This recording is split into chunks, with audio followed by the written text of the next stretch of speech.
Hi, this is Mark Lynd, and I want to welcome you to the Remote Workplace series. Today, we'll be discussing Leverage the Remote Workplace Securely and Thrive with our special guest, Juergen Bayer. Juergen Bayer is a senior PC security advisor and a security SME at HP and is based in Charlotte, North Carolina. As a passionate evangelist of HP's cybersecurity strategy, Juergen travels around the country meeting with large corporates, enterprise companies, and partners about today's modern security threats. Welcome, Juergen. Thanks, Mark, for having me. Absolutely. Thanks for joining. Well, obviously, we're in the middle of some, really trying times with COVID-19, even though, some of the states are starting to come out of it. Out of this, we've seen this rapid rise of the remote workplace. And interestingly, due to this rapid rise of remote workplace, we're finding that there are still challenges. So that kind of leads me into my first question. Are organizations learning how to implement and scale the remote workplace during the outbreak, or is it more of just getting something in place and then making it better over time? Thanks for asking this question. I think this all this with working from home came a little bit by surprise, and companies are not really prepared for um, having their employees working at home. So there are some better prepared, some less, but it definitely will change the future. And we experience now how the future would look like. But I would say it's we experience it now in an extreme way, but it will soften over the time. And of course, when we reopen the states, it will let employees going back to their work. But some of the elements will stay, and some of the elements our customers get used and employees got used, and they will continue practicing it. Interesting. Yeah, it's funny. You think about the just sheer scale and speed in which it happened, and you look at how our governments around the world have been very challenged, and some have struggled with trying to deal with it. And then you look at what's happening in the public and private sector and how these organizations are trying to deal with it. And you always wonder, were they prepared? Did they think they were prepared? Or was this just something really because of size and scale that they weren't prepared this time, but it's going to be a lessons learned for the next? Well, I think they were not prepared, and there is definitely a lesson learned as we see it of today, and I would say it accelerates how the companies implement working from home. They they thought about this for quite a while, and when we look at the statistics, around 7 to 8% of the U.S. Workforce they work from home. But now, as with the staying at home order, um, it is more now something which we definitely have to deal with, and and companies are forced now to move their processes in a way that people working from home can work successfully, and um, and this will help us in the future um, to better react and to be already prepared for events like pandemic or like virus outbreak as we see of today. Yeah, it's really brought business continuity into a whole new focus, right? It's opened a lot of people's eyes on, how are we going to move forward, and what are some of the things that we should be doing? Because a lot of companies had business continuity, or people in the public sector had these continuity, continuity operation plans, but in reality they weren't tested. So I think many of them found out that they didn't work, and so they had to either start from scratch, or pull pieces and parts together and try to get something in place. And we see some of our customers now actually going back and trying to repair some of the pieces they put in place or to improve them. Mm. Yeah, definitely. I mean, moving or shifting from working in a secure environment at the company towards home offices brings a lot of challenges with it, and mainly also first of all, not only the processes we have to change, and it's also, do we have the right equipment? Do we have the right environment we're working in. And this is very critical because so far this secure perimeter was defined by the company, but now it will be handed over to the single employee, and they have to prepare the environment to work successfully from home. And of course, they can only do it with the right equipment and with the right tools in hand. Interesting. Yeah, it's funny how that works too, because I think a lot of people thought, well, I can work from home and I have Wi-Fi and I have my laptop and all these pieces, but there are some challenges, right? Given this rush and given this sudden move, what about things like employing endpoint security and things like that, other challenges? Yeah, it's clear when I said we will move the device from a secured environment to an unsecured environment. There are a lot of challenges in terms of security, that's for sure. And so if we look at the device, we have to think about, and we at HP, for us, it's clear that security has to build in a device to work properly. And we have to look at the device in different layers. We have a layer which is below the operating system, which is in the operating system where all the applications run. And of course, there's above the operating system, so in which environment the device is operated. So we at HP, we want to give the employees and the people working from home the best tool to fight against these new challenges they come with in terms of security. Yeah, it's really important too, right? Because all the ransomware and the bad actors and nation states and even hacktivists in this year of the election, right? We're seeing a huge uptick. All the security professionals around the world are looking at this huge uptick of bad actors and bad things going on. So having things like endpoint security and making sure that your Wi-Fi is secure and just taking some simple precautions can take you a long way. But it's a very challenging environment. Yeah, and if we look at the activities which are usually, let's say, put a device and the data and the identity of a device in dangers, if we connect to the outside world. So we browse websites, we download content from untrusted platforms. So there's a lot of possibilities. We can now bring malicious code on an unprotected device, and and endpoint security now plays an even more important role on the device, because it's the first line of defense, to be honest. And when we connect to the company via VPN, we can bring in all this bad stuff back into the company network, and we have to clearly fight this. And here with security, um, up-down security,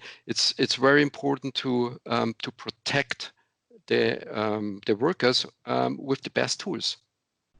Yeah, it's interesting. I had a really good discussion recently with a CIO of a very large city. And he was telling me that one of the issues that he's seeing is that with IoT, with remote workplace, with all the things that are going on, his attack surface has grown by a factor of three, and the number of attack vectors in which people can attack that growing surface have multiplied. So just doing what he did before is not really a strategy, that he has to take extra precaution and has to be thoughtful in his approach. So when you hear those type of things, are there some organizations out there that are getting endpoint and getting these type of things right? Yeah, well, it's clear, as you said, it's the call now for limiting the attack surface, and there are companies out, they get it right because they already had some employees working from remote, and they had to protect their devices, but not at this scale, to be honest. And so these companies, they might have the right tools, the right devices, but maybe they have not the right bandwidth to support such a sheer amount of devices which are now connecting from remote. So yes, some got it right, but there's still work to do to scale it. That's for sure. Yeah, I think one of our mutual customers, right? Because we're partners, Netsync and HP. I think one of our mutual customers, when in the public sector, so when this all happened and they rolled that out, I know one of the challenges they had is that over 30% of all of their people could not work from home because they didn't have access to Wi-Fi. So they had to have this. So one of the things that we were able to do to help them out was go out and get these little MiFis that Mm, bring Wi-Fi into the house connecting through LTE and get that, and then they can connect that to their HP laptop and then be able to work from that mm, and go from there, which actually is probably a little bit more, in many cases, probably more secure than the Wi-Fi they may had if they didn't have the right pieces in, right? But yeah. it's interesting some of the ways people have found to work around this. And is it in your mind, are we going to see where with 5G and with all these other things, where things like endpoint security and putting all the infrastructure and supporting it with a hybrid cloud, those type of things, is that going to be the way it's going to work? Um, well, definitely. So we get more and more connected, and we at HP we think that's a good way, and we equip our devices supporting all these new technologies. But we also have to keep in mind that we don't want to push or put too much pressure on the users on these new technology and how they have to use this technology. So it is like with every other component we put on a device, it has to be simple. It has to protect. It has to do its job in a very simple way. And so the best way is we provide devices which are secure by default. And this is what we um, do when we design our hardware, our endpoints, our notebooks, our desktops. We design them with security in mind, and bring them out to the market with already secure when they first turn it on. And that's important. They should not have, or they should not put too many thoughts in it. How do I secure my device? Because it's already on the device. They can turn it on, they can use it, and they can trust the device. Yeah, I love that. You're gonna. It's we're hearing that over and over and over from our customers. So I love the way you described it. Right, it needs to be simple, right, but it needs to be secure by default. That is such a critical piece when you think about it. A lot of these users, they're now doing things like remote learning, telehealth, Mm, remote workplace. The last thing we can do is burden them with a more advanced workplace, if mm, you will, or a more secure workplace, but it's not easy to use, and you can't do it, or they try to find ways to mm. work around it. Right. Yeah. Yeah. And keep it in mind. I mean, all these people work from home. They are not IT experts. They're not experts in Right. security. I mean, we deal here with normal people, which they have no idea what kind of threats, what kind of bad actors um, can go into their system. So we give them the ammunition. We have to provide the right features to to keep them safe, and by every activity they do, it doesn't matter if they browse the internet or if they download attachments of emails, they should be secure. And this relaxes the user, and so they don't need to have security in mind all the time because they're protected by the device and the software. Yeah, that's a really important note. So, given what we've talked about, we've talked about ransomware, we've talked about endpoint security, we've talked about all the bad actors, and we covered a little bit of the digital divide, right? And some of the challenges around trying to work in a remote environment. Is there any other advice that you would give to somebody that's new to remote work? Let's take one of those users you just talked about that's not an IT person are not very Mm. technology savvy. What advice would you give them when they start working remotely? Oh, there are many points you can think of. Um, but first of all, do software updates. Just keep your environment up to date, especially when operating system patches coming out or application patches. Put them up in the system, install them. Then second, know what are your what are your important data, and back up this data. Keep a backup of this data in a separate place. So just in case of emergency, that if bad actor gets on your system and tries to brick your system, you have a secure copy of all the important data. And that's very important. And always be very careful when you go to external websites or when you download content, open emails with attachments. Um, but but we think at HP um, we can do very good in this way. And so we have, for instance, software like HP SureClick, which brings all this dangerous activity in an isolated environment. So for us, we give the security to the user to to browse wherever they want, to open whatever they want, because every or any attack which happens is happening in a contained environment, and it would not affect the system or installed software or data on the system. So that's very powerful that we even if the user, let's say, misses out something, if they forgot to update software and zero-day attacks come and brick their system, they're still protected. Yeah, that's really interesting. Yeah, that's great advice. So we just talked about the people that are in the remote workplace connecting back to their organization. What about the organization itself? I know obviously I know you're going to say endpoint security because right we've talked about it. But are there other things the organization could consider from a security perspective? Well, from a security perspective, they should know what's the security state of the device. So even if a device is Mm, not connected to the intranet, to the core network, they should know if all the security in place, is it activated? Are the security policies enforced and in place?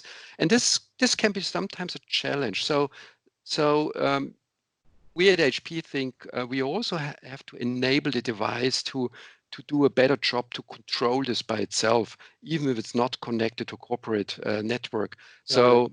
So that's for us. It's a very strong message if we can um, tell our customers, and we tell our customers, you have self-healing capabilities. So if something's bad is happening, um, the device can act on itself and does not require IT support.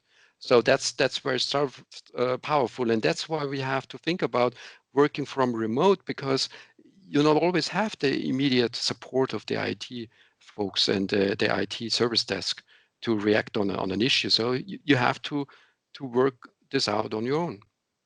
Yeah, those are great points. One of the things I've seen a lot, I'm sure you have as well, is that, implementing a policy, a written policy, let's say about remote workplace, but actually putting it into practice actually requires a little bit of effort, and getting everybody to follow those policies is even more difficult. But when you have something that's automated or something like endpoint security, where you can enact that policy in a digital way where it's not invasive and they understand it, that seems to be a much better path. Yeah, and we have to think of that. Every employee working from home is not using this device only for business reasons. They also do private things with the device, and this should be also part of the policy, and also the security tools should also put into consideration that the user is using private or going to private websites which are not secure, and it's installing software maybe which is it's not um, protected by the company. Yeah. Yeah, absolutely. So that leads to me to the last question. And this is the one I love to ask thought leaders and SMEs like yourself. Is everything going back to how it was? Or are we in a whole new world where companies, organizations, and people themselves are going to have to, change their thinking, be innovative, and really invest in themselves a little bit to learn how to operate in this new world. Yeah, I love this question, and it brings me to the point. We have an expression: "Is this the new normal?" Do Right. we continue with this? And I always say, to some sort of degree, yes, but of course we will adjust this. We will return, or we will be on our path back to the way how we did it before, but we, but we will not probably go the road to the end. So we'll have learned some very interesting technologies and techniques during this pandemic, and it will change the way how we do business. And it's especially we're thinking about, okay, for HP as a large company, multinational company, business continuity. It's how can we make sure that a company is working and is producing even in these times when people cannot go to their workplace, when they have to work from different places and get things done. And to be honest, working from home, it's not too bad for in terms of productivity. So you can be very productive as well working from home, but the processes have to support this. And this is, I think, what we have learned, maybe the painful way is how to get this done and in a very, I say, accelerated way. So that's why we have to adjust. It's it's not that we can continue this way, but but there are lessons learned, and we are on a good way back. Yeah, it's a lot of the customers we've talked to. There's a large financial services company that's one of our customers, and they're not going to go all the way back. They've already Mm, said they intend to keep uh, a, a pretty large percentage. Obviously, I don't want to say on camera, but a pretty large percentage of that, at least for this year, if not into part of next year, they're going to keep remote, and they're also going to find out which of their employees thrive in the remote mm, workplace, which of those can be effective and work right. remotely. Like a lot of the large tech companies have been doing Mm, this for a while, and they've learned that you can be more effective. In right. fact, It's yeah, for some employees, it's a very good solution. Some don't like it. They need the office environment, and and when we are not forced to work from home, then there is a good way to get the right balance from people for people working from home and people working in the office. So and it's interestingly that when we see some studies done before the pandemic, a lot of people they would like to work from home. So there is some people they're looking forward to work from home. So for these folks, I mean, it's the pandemic was a good thing to say that the companies were forced to think about this working from home concept in a faster way. Absolutely. yeah, I think that was obviously the last question, but you really hit it with a very specific thing: balance. I think that's Mm, what organizations, my own personal opinion, and I like you, I spend pretty much every day with customers. And I think what I'm hearing, if I were to put it into one word, right, it would be balance. Trying to find that balance of, remote work and people mm, in the offices, and still be effective and provide really good service and products to our customers. That balance. mm, And I'd love to hear, I'd really like, I would hope that the industry mm, and the technology industry, as well as the mm. industries that we serve, would start to talk more about balance.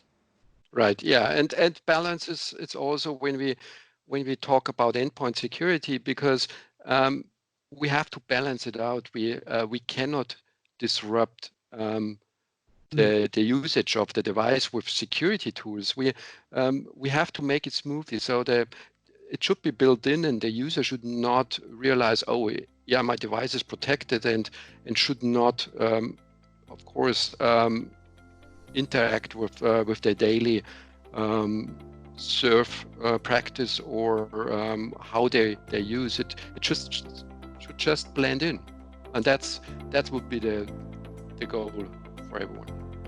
Well, Juergen, I'm sure you and I could talk about this stuff all day long, but I think we've really given some great things for our audience to think about. And I just want to thank you for joining me today. Thank you very much, Mark, for having me, and it was a pleasure talking with you. And hey, we can do this anytime, but hopefully in a more pleasant environment. I might take you up on that, Juergen. Thank you very, very much. Okay, thank you, Mark. All right.